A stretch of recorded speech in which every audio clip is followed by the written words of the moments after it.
I actually don't remember when we first met. However, I'm sure it was because me and Chad and Josh and Beth and Jerry decided to plant a church, and you just so happened to, birth Josh. So there's that. There it is. There is that. And I don't remember the first time we met. It was probably at the chapel. But I do remember the first time, I knew that you and I came from similar church backgrounds. Right. And that made me feel more comfortable with you because I moved here from a very non-Bible Belt city. And moving to the Bible Belt was really uncomfortable for me. Totally new culture, so knowing that, all right, we have some similarities here, that made me feel pretty good. And so, that made me feel a little bit more at ease, but distinctly I remember having a meeting with you and one other lady, and that meeting, you and I were kind of on the same spiritual thought pattern, I'll say, and we were actually talking about doing a retreat about 7 or 8 years ago, maybe 9 years ago at this point. And it was about Hagar, ironically, which came to pass 9 years later, right? Awesome. And you and I were both like, I think that's really good.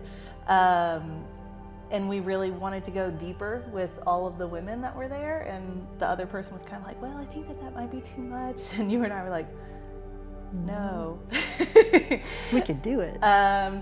And that was actually the point that I remember. I was like, okay, she's one of my people. Like, I got her that mug. It says, "You're my person," and it has remained true. Yeah. For me, I remember seeing you for the first time when, I think it was at the chapel, before you and Chad were married. And, Chad introduced you that this was who he's going to be marrying. And I'm like, wow, how did Chad get this? But, it happened. And then from there, I just think the Lord just kind of placed on my heart, here's this young, beautiful girl. She's a pastor's wife. I'm a pastor's kid. And I can remember my mom, needing friends and wanting a friend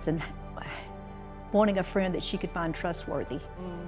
And I thought, I would kind of like to get to know her and maybe be that for her, but I thought, she probably don't want to hang around with an old woman like me. But then you know what? Then what? We just both started kind of reaching out to each other simultaneously, and it just worked. And you were selling, I remember some of the first interactions, you were selling jewelry. Oh, that's right. And I bought some of your awesome jewelry. And so we just kind of back and forth just had some interactions together. And then you wanted to go into real estate, and we're taking the test, and at some points you were discouraged with the results and different things, but you were a go-getter, and I would try to encourage you, and we just go back and forth with, I think, times just meeting together and encouraging one another. Yeah. And that's just how it initially began, which has been awesome. We've walked through a lot of seasons together, right? Yep. And I think that it's looked different in different seasons. And we were reading this book that a lot of the discipleship group leaders were reading a certain book, and it was talking about the power of staying, right? And there is something really, really special about relationships that you commit to, almost like marriage. Like, you stay even when it's hard. You stay throughout the different seasons of life. And I definitely can see that, here. I mean, at this point, you said we met when Chad and I were engaged, so that's 10, 11 years ago.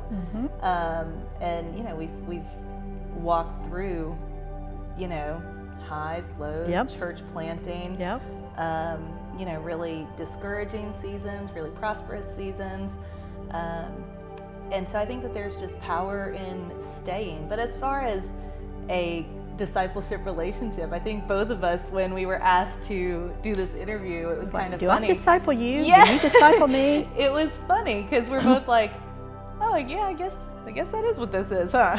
And it wasn't ever formalized. It was something that's just happened. Yeah, you know? It was always easy. It wasn't something Yes. that we worked up.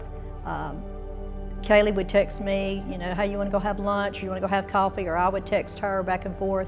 Sometimes it would be months in between. Yep. We'd still interact at church or see one another, but we always would just pick up right where we left That's off. right. And it wasn't this thing of, oh my gosh, I haven't seen you in 3 months. This must be a horrible relationship. It's nothing like that. We made it easy and comfortable.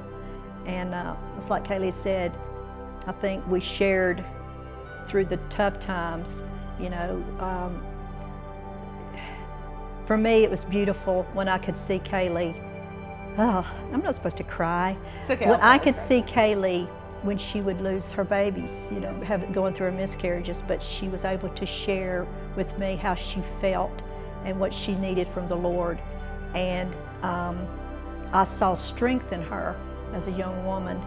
And she may not think that ministered to me, but it helped me in my weaknesses, in my times when I went through suffering. I would think about her loss and how she loved the Lord and she was able to get through it. And that's what this is all about.